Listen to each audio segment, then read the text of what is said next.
بسم اللہ الرحمن الرحیم۔ السلام علیکم ورحمۃ اللہ وبرکاتہ۔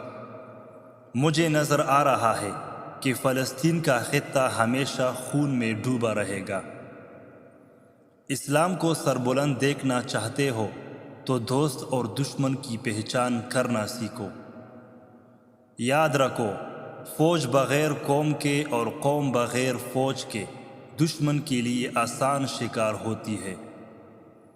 جس قوم کے شاعر بھی وظیفہ خور ہو، اس قوم کے لیے ذلت و رسوائی ہے۔ بری عادت اور اچھے تعلقات کی طاقت کا اندازہ تب ہوتا ہے جب انہیں چھوڑنے کی کوشش کی جائے۔ دو قسم کی لعنتوں سے بچو: مایوسی اور ذہنی عیاشی۔ انسان پہلے مایوس ہوتا ہے، پھر ذہنی عیاشی کے ذریعے راہ فرار اختیار کرتا ہے۔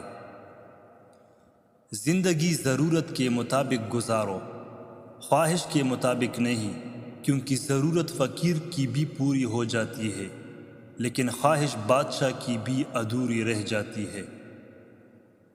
جہاں روٹی مزدور کی تنخواہ سے مہنگی ہو جائے، وہاں تین چیزیں سستی ہو جاتی ہے: عورت کی عزت، مرد کی غیرت اور مسلمان کا خون۔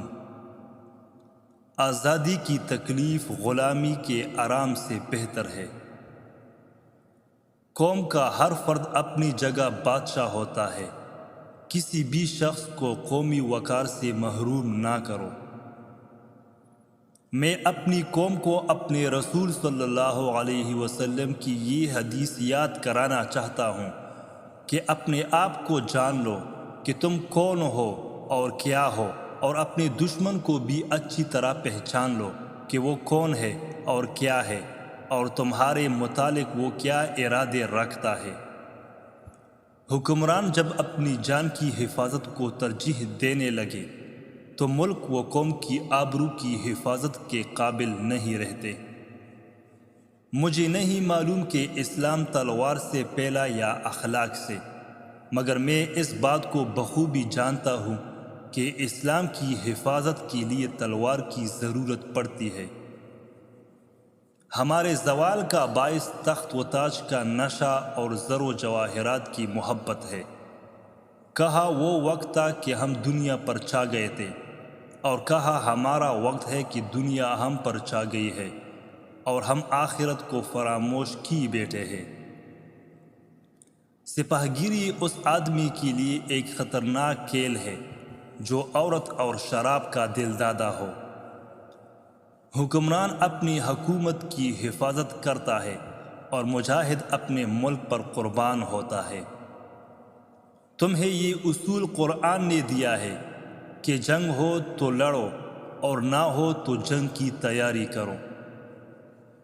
قوم کے شہیدوں اور قوم کی مظلوم بیٹیوں کو بھول جانے والی قوم کی قسمت میں کفار کی غلامی لکھ دی جاتی ہے۔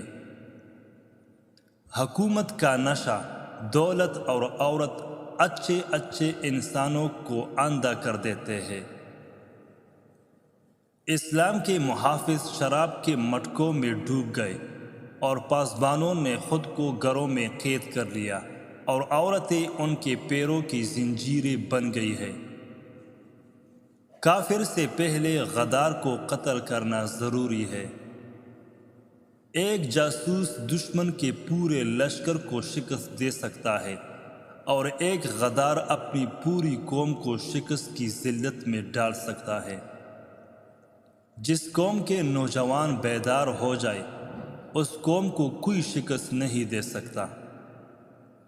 صلیبی اور یہودی ہر دور میں اسلام کی فوج اور قوم کے درمیان منافرت پیدا کرنے کی کوشش کریں گے۔ مسلمان کی تلوار پر جب عورت اور شراب کا سایہ پڑ جائے تو یہ لوہے کا بیکار ٹکڑا بن جاتا ہے۔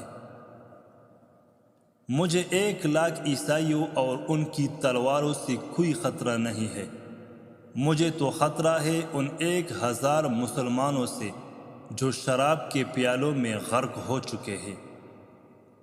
جس قوم کے نوجوان روحانیت یعنی دین کو چھوڑ کر مردہ دلی اور فحاشی کی زندگی گزارنے پر اتر جائے، وہ قوم بغیر جنگ کے ہار جاتی ہے۔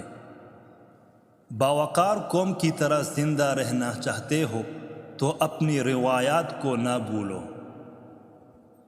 مسلمانوں کی زندگی پھولوں کی سیج نہیں، جانتی نہیں ہو صلیبی سلطنت اسلامیہ کو چوہوں کی طرح کھا رہے ہیں، اور جانتے ہو کہ وہ کیوں کامیاب ہو رہے ہیں؟